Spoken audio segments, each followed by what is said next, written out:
tapos na yung gupit natin. Bayad pala natin, boy. Ay, kawawa ka. Wala kang pera? Oh, eto pala, 100. Ay, gawin ko ng 1,000. Eto. Salamat, bossing. Sira ulo ka. Ace Barbershop, I love you, God bless. Okay na, malinis na gupit mo. Tapos na pala. Bayad mo pala. Wala akong pera eh. Oh, ba't ka pumunta dito? Yung barbershop to eh.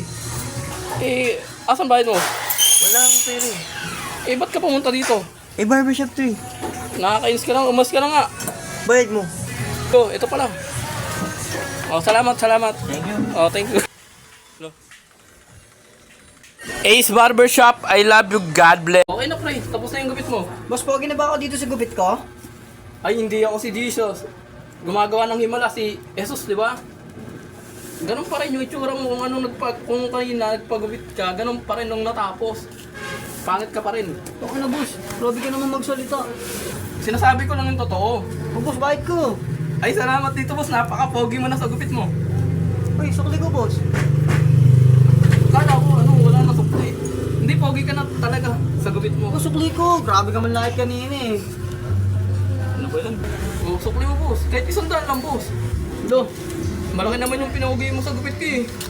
kumuha ka pa sarili mong tip, 100 ah. Eh, syempre, boss. ganun talaga. Mas maman lahit eh. Oh, patensya na. Ace Barber